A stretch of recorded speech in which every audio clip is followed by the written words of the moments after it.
Aromie here. Welcome back to Tailor Tales Grey Route. Alright, I found the button. It's left shift.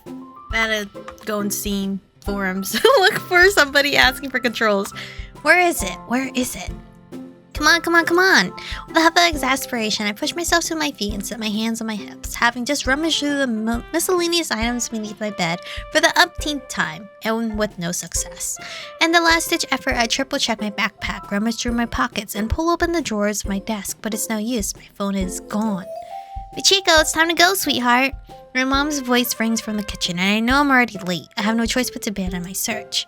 A feeling of dread and disappointment slithers through me as I sling my backpack over her shoulder and head downstairs on my way to school, minus my phone. It's been missing all weekend, and I might as well have lost my head because that's how useless I feel without it. I try to recall where I had last seen it, but the only memory that comes to my mind is one of Gray Jansen, holding my phone out of reach with the infuriating smirk of his plastered on his handsome face. Did he not return it? I thought he did. I shake my head to clear my thought of how I helped him that night, before I had known who he was. I had gotten my phone back from him in the end and slipped it into my pocket for safekeeping, but curiously, I hadn't seen it since. Odd. Did he somehow steal it from me? Now that I know the button, I can actually see Sarah's freaking outfit. Hey! Sarah finds me in my locker before class, just as I'm pulling out the books I need and setting the pin to the lock of the door. Hi! My greeting must sound as gloomy as I feel, because she raises a dark eyebrow at me when I turn to her. You didn't message me back over the weekend. Is something wrong? I give her an apologetic look and let out a weary sigh. I lost my phone. My eyes glint with realization, and she makes a sympathetic face. Well, anyway, what I was trying to message you about was the Phantom and his deadbeat gang being on our turf again this weekend, Sarah says. Is the Phantom his name? Her nose wrinkled in disgust. My eyes go wide in disbelief as I hear the name, the Phantom. Oh, it is! That's Gray Jansen's title. That's pretty cool, actually. Better than the Hammer. They started at the lake, then had the nerve to order burgers at Sammy's. They what? I suddenly wanted to tell Sarah everything that happened a couple of days ago, how I ran into the Phantom without knowing who he truly was, and how I helped him escape from Riverside. By the time he got everyone together, they were gone just like that. Really lives up to his name, you know? In any case, I wouldn't want to be caught dead hanging out anywhere around them. Sarah's eyes are fierce, and it's clear how much she despises Gray and the Da Capos. My throat tightens at the thought of how she would react if I told her the truth.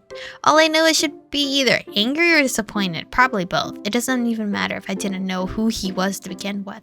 You just don't help your rival gangs. Tell me more about the Phantom, I ask.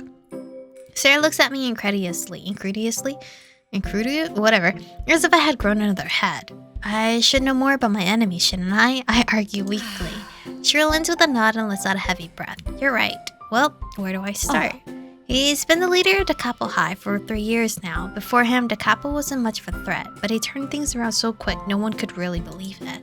That's not something I knew. It's only been a year since I've been pulled into this little world, but it seems he'd been part of it for much longer. He's a devil, or as good as she huffs. How come Sarah's been in it forever? And I'm just out here. And she's supposed to be my best friend, so has she hidden this life from me? The Phantom has no fear. He'll pick a fight with anyone and everyone just for the fun of it. And most of the time he'll win too. Even when he gets his revenge, it's so brutal. You wish you lost on purpose the first time round. Sarah shakes her head and clenches her fists, breathing hard as her anger gets the better of her. He's a monster. Maybe those are just fairy tales. I say, repeating what Gray said to me before. Sarah looks at me as though I've gone crazy, and I know in an instant that I've said the wrong thing. I don't give a shit. Fairy tales. She huffs loudly. You have no idea.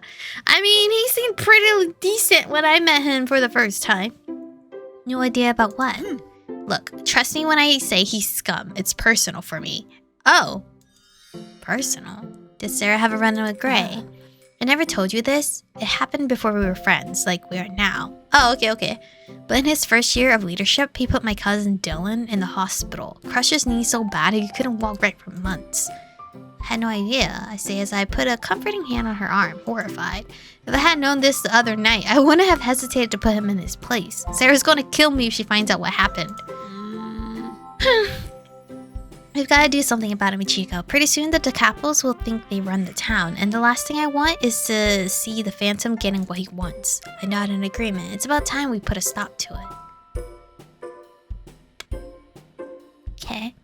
Lunchtime rolls around and Sarah and I make our routine surveillance of the school, starting with looking in on the cafeteria, then splitting up to do sweep of the halls and meeting up outside on the grounds. Nikki joins us along with a few others who take over a few of the bunches, giving us clear view of everyone on the school grounds. This spot was awkward. How old am I? What grade am I in? I mean, clearly we're in an academy, a high school, I'm assuming. Well, he's been at 3 years, so is he like a junior? This spot was occupied by previous leaders of the school. Now it's mine. Am I a senior or a junior? Well, the senior graduated, so am I the new... I don't know. My mind just a little, lingering on the concern that not only Riverside had been on our turf last week, but DeKalb too. They're becoming bold, and it worries me to think that they're not taking my leadership seriously. I've got trouble, says one of my gang members. I follow his eyesight to the front gate. A large, burly-looking guy stands near the gate, looking around. The students nearby eye him warily and back off quickly, most of them in fear. Who is that? I ask, taking his appearance with a certain apprehension. Being a relatively new leader, I'm still learning the faces of our many enemies. Nikki's been with the gang a lot longer, and luckily for me, it's full information he's willing to share. How come he isn't the leader? I mean, he doesn't look like a leader, let's be honest. But I'm just saying. Jed DeBoer. Did I say that correctly? The Phantom's right-hand man. My heart beats unsteadily in my chest at the mention of Gray's Suedo, and all kinds of wild thoughts lodge themselves in my head. What the hell could he be doing here? I'll take care of it, Aromie. No use ruining your lunch for this filth. Nicky pushes himself up to leave, and I grit my teeth. I'm thankful to have members willing enough to share in the dirty work, but my bones are aching for a fight. I'll come with you, Sarah says quickly, following after Nikki. With a nod, a handful of people in the group peel off to follow the two of them. If this guy truly is associated with the Phantom, it might be best to keep my distance for now. I think he's scoping out the area. I inch a bit closer to be able to hear them from here. Always kinda bad looking. I was imagining like a sumo, like a plump sumo guy. I was not expecting this like muscular guy here. My eyes snap to Jed, his presence as ominous as ever as he looms under the gate. His hoodie is pulled up and makes him look like he's up to no good. It doesn't take long before the gang has surrounded Jed, and he looks surprised. I'm guessing he's quickly realized he's outnumbered. I mean, he looks pretty cool if we're being real here. But we're not. Dang. Can't fall in love with the enemy, even though I kinda am. Ugh. What are you doing here? Sarah is the one to step up. I'm looking for a girl. She's got brown eyes, blonde hair. Jed speaks, and it isn't what I expected. His voice is softer somehow, but that doesn't stop the blood that drains from my face at his description, and all of a sudden a rush of confusion hits me. Is he talking about Is he out to get me? There's no girl here for you, Nikki threatens, his fist clenched at his sides. I have something that belongs to her. I'm not leaving until I return it. Jed doesn't back down, instead taking a step forward and to show that he doesn't intend to leave without a fight. I'd leave quickly if I were you. Sarah squares up to meet him. Completely fearless, though, she stands a good foot shorter than him. Before Aromie is forced to intervene. Sounds good to me. Let me speak to him. Oh, how rude. Already assuming it's a guy? I scoff darkly. How typical of him to assume our leader would be male. I'm already annoyed enough with him to want him off the school grounds. Hey, you stupid giant, Sarah grunts loudly. How about you get your facts straight before you come waltzing in here? Like I said, I'm not leaving until I find this girl. You don't get to make any demands here, you DeKalb filth, says Nikki with disdain. He should be taught a lesson, says another one of our gang members. The rest of the gang murmurs in agreement. Sarah looks back and catches my eye. She's waiting for my command on what to do with Jed. My heart pounds in my chest. These types of decisions are always the hardest to make. He hasn't exactly done anything wrong, but he's trespassing our territory. A leader needs to make a stand. Do we teach him a lesson?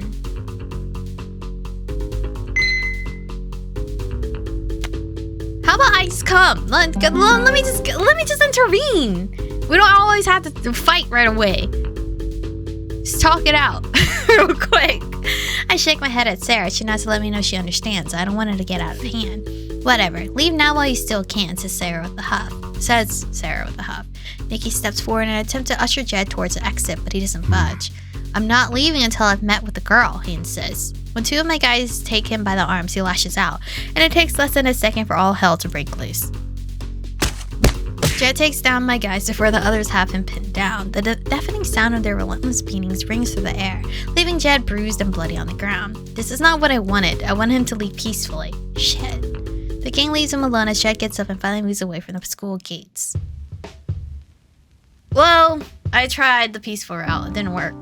Spending another day without my phone has me growing anxious. I usually get calls or texts from the gang, alerting me to any activity, but without it I feel so helpless. I leave my class for the afternoon, heading towards my locker to pick up my things when the students around me begin to buzz, chattering, whispering furiously amongst themselves. It's when the crowd heads towards a quad that my suspicions are on high alert. I grab the arm of a girl rushing past, pulling her to a stop in front of me. What's going on? She recognizes me at once, her eyes going wide and her face pale. It's, the Phantom is here. What?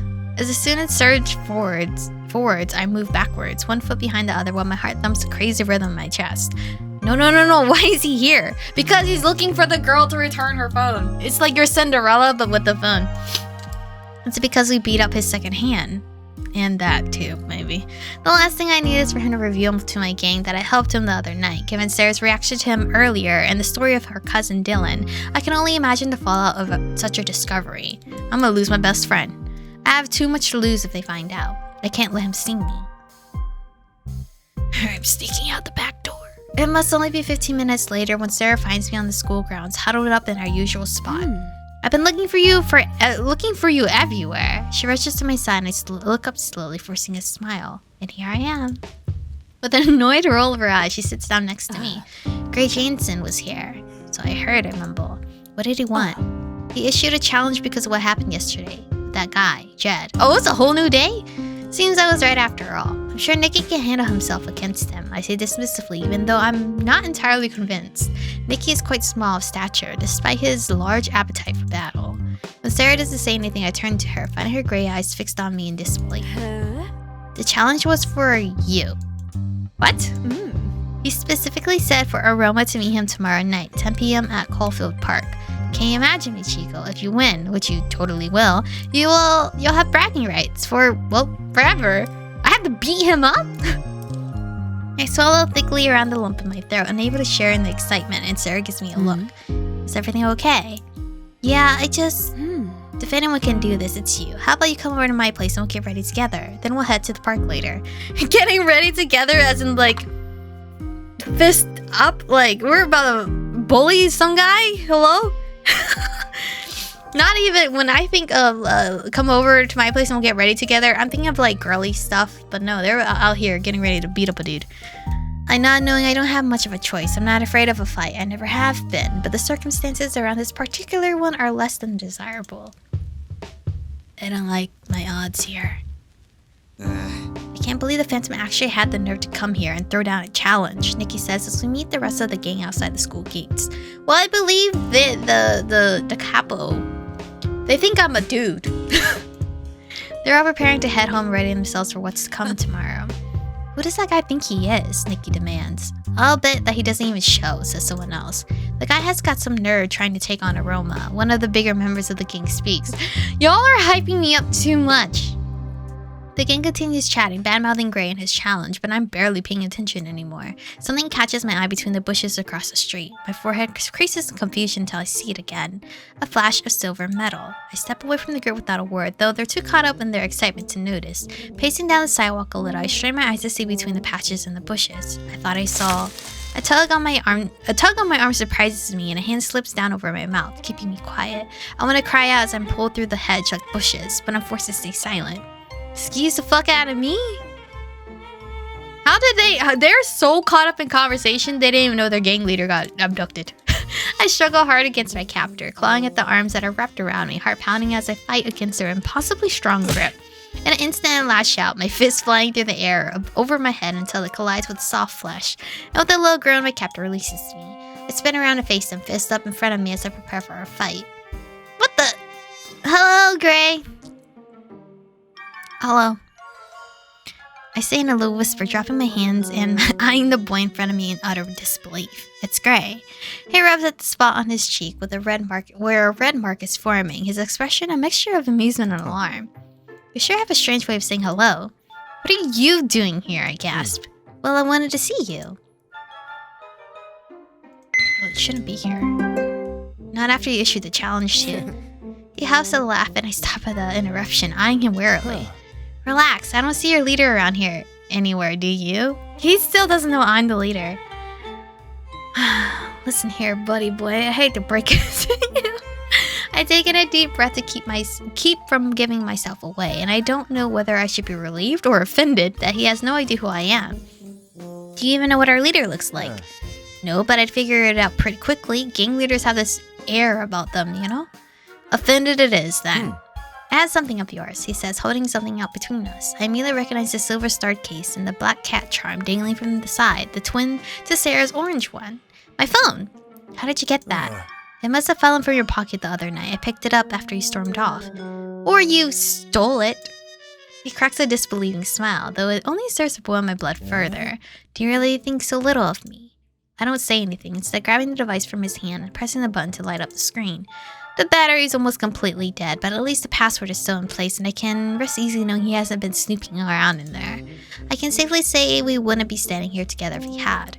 Then my gaze falls upon the crack going across the screen. It was only after a glint of light caught it that I noticed. My eyes snapped to his in accusation. You broke my phone! I hiss at him. Technically, those buffoons who guard the school broke it. I sent my best friend Jed here yesterday to return it. I'm sure we both know how that ended. Wait, so that's the reason Jed came over? To return my phone? Suddenly, I feel a strange sense of guilt settle in the pit of my stomach. My gang beat up Jed, but he was only doing something decent. Listen, I tried to break it! Well, I started a bit hesitant. It's suspicious to drop by your rival school without warning. His eyes goes fierce all of a sudden, but after a moment they soften and he lets out a tired sigh. Look, I get it. You don't trust me. I come to your school unannounced, issued a challenge to your leader, and kidnap you from right under everyone's noses. I stare at him unimpressed, and he lets out the breath of a laugh, his dark hair falling into his eyes. Despite our obvious differences, I only had the best intentions. I figured your phone was quite important to you. He honestly had the best of intentions! My crew just did not. I don't know whether I should thank him or not. It's all very conflicting. He's not supposed to be nice to me. Thanks, I finally admit. If only he knew who he was dealing with.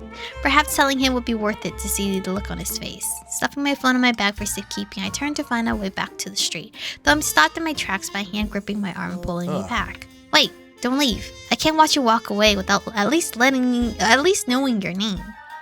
You don't give up, do you? Not when I see something I want. Oh! I open my mouth to speak, but I immediately shut it tight when I hear footsteps approaching us. Hey yo, that's me? What? I don't look nothing like that. That's not me. My girl doesn't look like that. Interesting though.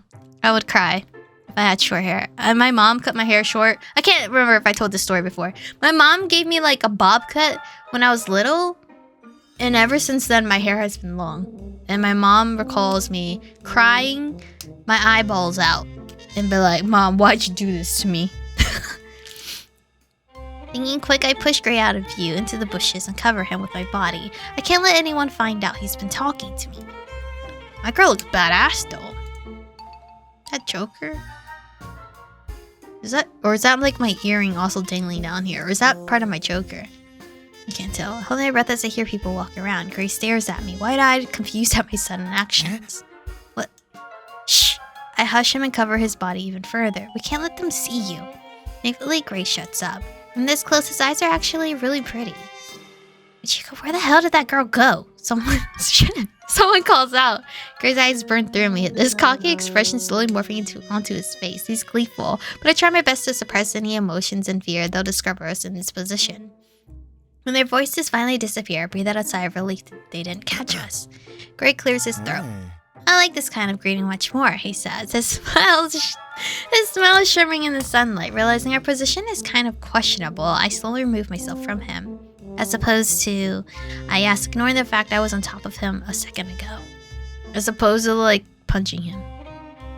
Taking a moment to collect himself and dust some stray leaves off of his shirt, Gray playfully tilts his head to the side.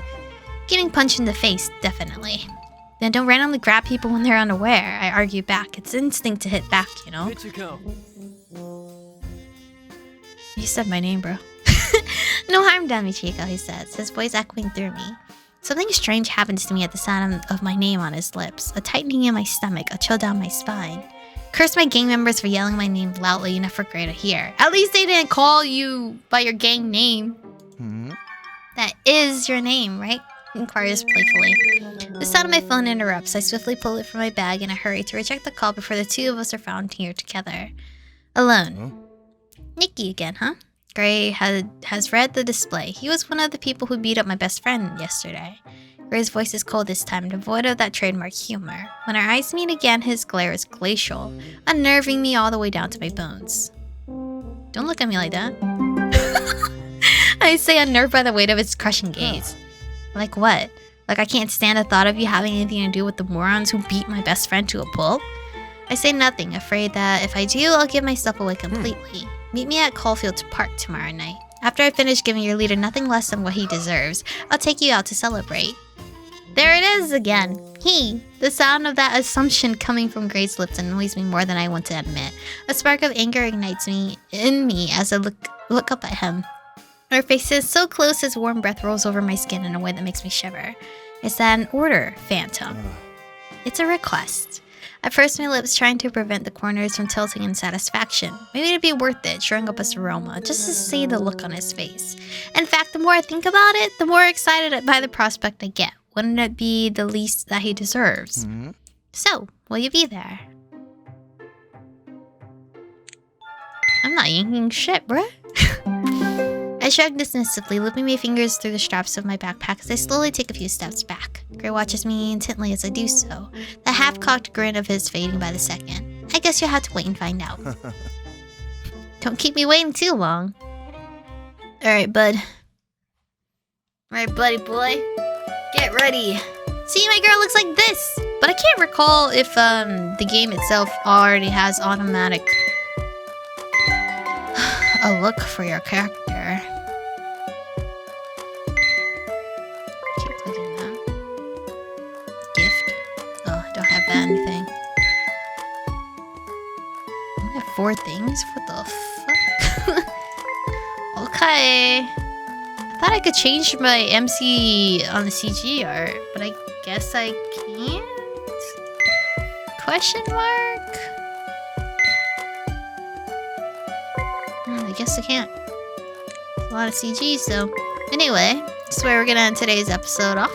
I hope you guys are enjoying it so far. Stay beautiful, and I'll see you guys in the next one.